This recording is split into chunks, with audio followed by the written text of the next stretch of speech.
Am I the a-hole for not apologizing for withholding financial support until my son passed his paternity test?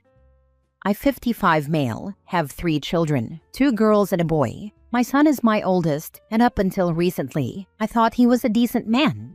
Unfortunately, my daughter-in-law Tessa, 32 female fake name, showed me that I was wrong when she revealed that the reason she was divorcing my son was because he cheated on her multiple times and gave her an STD.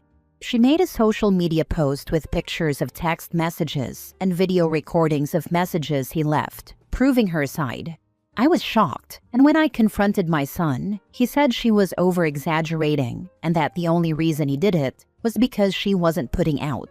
Tessa gave birth to their second child 7 months ago, and their first child is 3 years old. I apologized to Tessa for my son's behavior and then yelled at him for being so selfish, intentionally hurtful and cruel. I did not hide or downplay my disappointment and was only silenced by my wife's defense of our son. I remembered how hard it was when my wife had our second daughter and couldn't believe she didn't have a shred of sympathy for Tessa. Tessa's a sweet and smart person, and she didn't deserve what our son did. My wife has been letting our son stay in our house despite my wishes, saying that he needs our support, but I say he's in need of a hard lesson. We fought about this constantly. Eventually, my son accused Tessa of getting the STD from someone else and demanded a paternity test. I knew these claims were BS and saw red. I yelled at him for it, and his mother came to his defense, saying that a man had every right to know if his kids were his. I countered by demanding a test of my own, and my wife was offended. I moved out. She and my son sent others after me, either lying or exaggerating about what things were like at home, and I just got tired of defending myself. I was going to let things be until either my wife or son contacted my job and made hurtful accusations about a female employee I've been mentoring for the past year. And that's when I snapped, and now I'm filing for divorce.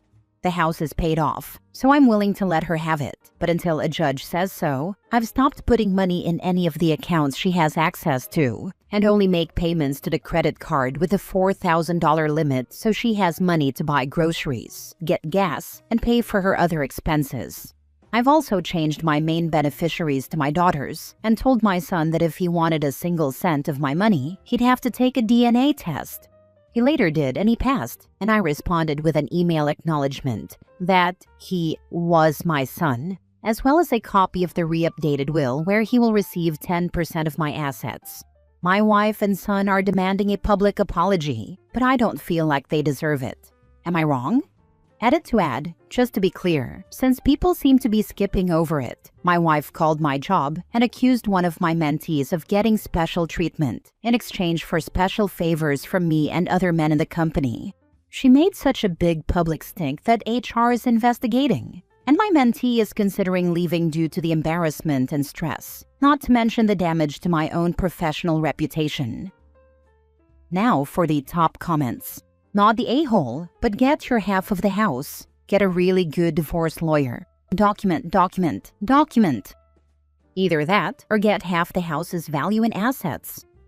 Do not walk away from the investment in the house. She can either find a way to buy you out or sell and split the money. My sister made that mistake. It still haunts her. She was running from an abusive husband, so I get why she just wanted out. You are a great man, definitely not the a-hole. But don't just give her, your narcissist wife, the house. Also keep records and evidence, and please take care of Tessa and the kids, as their granddad, as much as you can while you can. Honestly, I'm not in love with the house and wanted to move and downsize anyway. Plus, if she gets the house and sells it, then that could be less I'd have to pay later on. Perhaps, but don't think for a minute she won't be vying for every penny she can get. You would be an idiot to start with you can have the house because then her attention and demands get to be on everything else. She has already proven to you she fights dirty and you weren't even divorcing.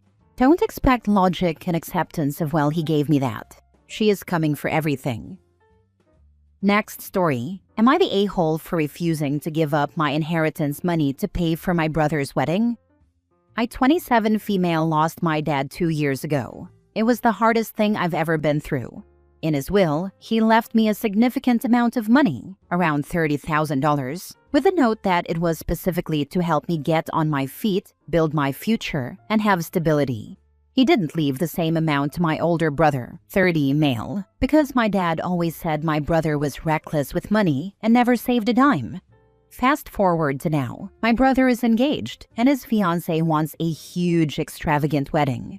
They don't have anywhere near enough money to cover it. Somehow, my family got it into their heads that I should step up and use my inheritance to fund their big day, because Dad would have wanted the family together celebrating love.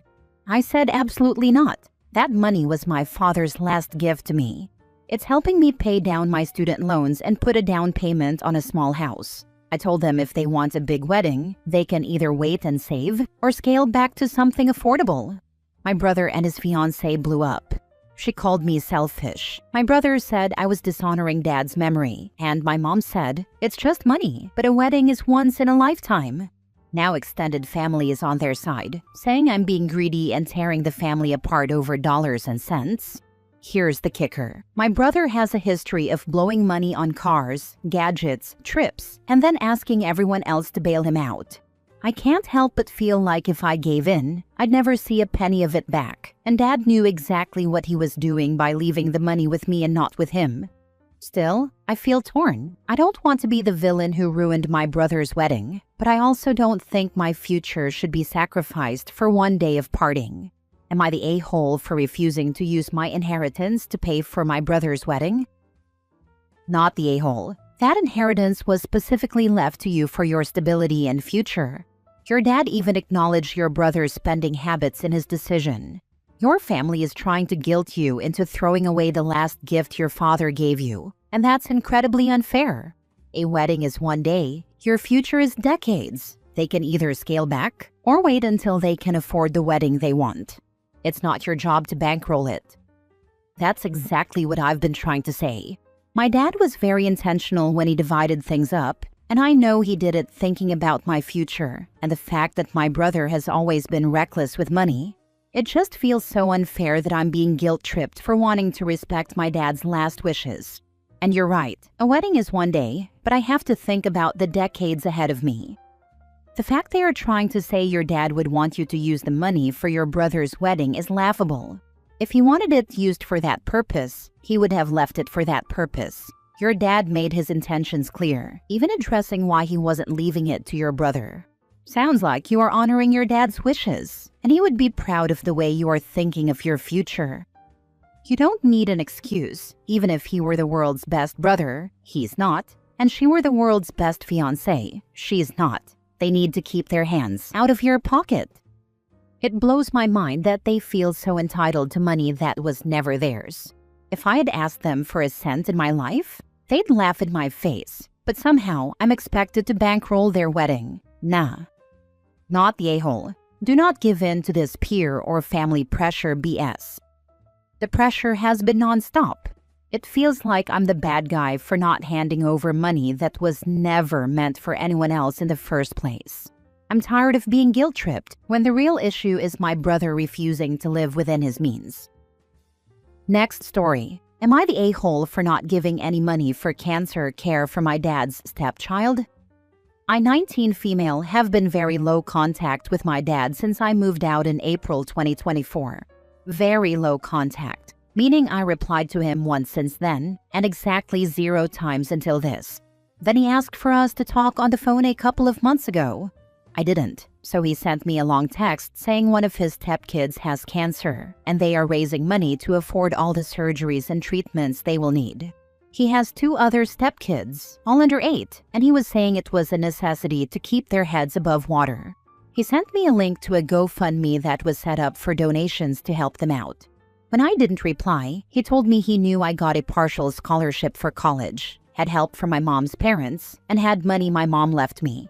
She died 2 years ago. He said I could afford to give a few thousand, if not tens of thousands. He said this was about a sick child, who is my family, and 2 other kids who are also my family, who need to be taken care of. He begged me to care and overlook the fact that I don't have a relationship with the kids in question or his wife, and help because we're still a family. I didn't donate, and I replied saying I would not be donating and he needed to just accept what others would give. He kept spamming me with updates and any social media posts they made where they ask for money because of the costs. I didn't read any of them, I just ignored it and muted him for a week. About a week ago, he said they were already facing challenges because his wife quit her job to care for her sick child. I didn't reply, but he started to get pissy and accused me of being heartless and selfish because I don't need the money more than them.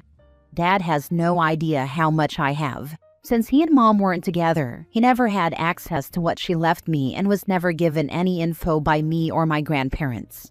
I think he has a pretty good idea it's more than $5,000 or even $20,000, but he doesn't know. Figures were never discussed, so I can't just tell him I can't afford it, but I had already decided I wouldn't donate. And he's getting more frustrated with me because I know they're having difficulty and still won't help. Am I the a-hole for not donating? I was always planning on going no contact, but after this, I feel like I might need to bring that forward because we're not coming back from any of this. Now for the top comments. Not the a-hole. I'm sorry. No contact is the answer. Thanks, it's okay though. I've known for a long time that this was coming. If it were me, I would donate $100 and then go no contact. That way it shuts down his future claims that you never helped. When it comes to your inheritance from your mother, I would just lie and say it is in a trust that you cannot access for many years. When I worked for attorneys, that's what they told people to say who inherited money, when all the distant relatives came out of the woodwork with their hands out. It usually shuts people down because they want money now, and if you say you cannot access it for a long time, they used to recommend saying until retirement, which is usually quite far in the future, the users would normally back off. But going no contact will save you a lot of grief. I'm sorry you didn't win the dad lottery, but there is no reason to be in contact with someone who basically just wants to use you for money and free babysitting. Not the a-hole. No contact is the answer. He's looking for you only because of the money. You're going through college on your own means. He hasn't contributed. And now he wants your mother's inheritance for his family? What about the kid's father and his family? They should be helping. You're about to go to college or already in college, so being heartless and selfish because you don't need the money more than them isn't the truth. Of course they need money, but it's their priority, not yours. You don't even know the kids, and suddenly they are family? His choices don't have to affect yours. He decided to become a stepdad to kids you don't even know. They are his family, not yours. Although I would donate like $20 to the GoFundMe just because I would do that for anyone in need. That feels like the right move now. I think this has just given me the push to do it sooner rather than later. Just pull the plug and do it. He's never going to stop, especially since he knows you have money to spare. Don't ever tell anyone how much you have either. Good luck, OP. Last story. Am I the a-hole for refusing to share a bed with my ex-wife again? I, 41 male, was married to my ex-wife, 37 female for a while. We started dating when she was 24. Although she had more sexual experience than me at the time, she said I was the first guy to treat her to proper dates, and not just casual hookups. We got engaged 20 months after we met, got married, and eventually had our daughter, who's now 12. My ex always seemed to be searching for something more in life, but I couldn't figure out exactly what. Over time, that dissatisfaction grew, and our marriage unraveled when she cheated. I don't let that affect me too much, though it still stings. We separated 2 years ago, and our divorce was finalized last year. Since then, I haven't dated seriously, but she moved on pretty quickly. She dated a few guys before settling with Mark, 45 male, about 10 months ago. He seems like a good guy, and my daughter likes him, so I don't have any issues with him. Mark is a former football player, so he's got a solid athletic build. You can tell he had a lot of muscle back in the day, but now he's in that muscular but carrying some extra weight phase. Not unhealthy, just not as fit as he used to be. Think Shaq post-retirement. I have a beach house that we used to visit as a family, but after the divorce, I've been taking my daughter there on weekends. Last week, when I went to pick her up at my ex's house, she asked if she could come along because Mark was away on a work trip and she was bored. I said sure, no problem. The issue came up that night when she hopped into bed with me like we were still married. I asked about it, and she told me Mark wouldn't mind. Nothing happened, of course, but I wasn't comfortable with the situation. A few days later, she texted asking if she could stay again while Mark was busy next week. I waited to talk to her in person, and I explained that I wasn't okay with her sharing my bed while she's in a relationship. She said Mark wouldn't mind, but I asked if I could hear that directly from him. She got upset and accused me of being jealous of her relationship. Who cares if Mark wants it? Do you want it? Signs point to no. She can find a new place to vacation. Stop bringing your ex places. Not the a-hole. Some of y'all are missing the point of my statement. OP clearly doesn't want to share a bed, and that's reason enough to say no. Mark's opinion doesn't even enter into this. OP should say no for his own sake. Better yet, the ex-wife should hop into the daughter's bed to share instead of OP, being both uncomfortable with the idea of the ex-wife sharing his bed again and the unwelcome image of the current boyfriend being nonchalant. Not the a-hole. She's a cheater. She might be looking to do it again. Don't let her use you. My first thought. She is tired of the new one and is pushing boundaries to see if she still has a chance with OP. First, she asks to come on a trip, and he says yes. Then she jumps in his bed. He says nothing. Next, she will try to jump on him. Then he will be in a messy love triangle. Not to mention, this is bad for the kid witnessing this. Those boundaries are very important to all involved, so everyone knows their place. What husband or wife would be okay with this? Maybe one that has his own side piece when he goes away for work. I would hit the ceiling and call a divorce attorney. If my spouse and their ex pulled this vacation crap, they would both be gone from my life. OP needs a backbone, and she is playing games with these two guys. Period. Sounds like she's bored of Mark, or now you look more physically fit than Mark, so now she wants a taste. I hope your daughter takes after you and not her mother. I don't know how she feels about my looks compared to Mark's, but I am pretty sure Mark could beat me up very easily if it came to a physical confrontation, haha. So that is yet another reason to avoid getting involved in this whole thing.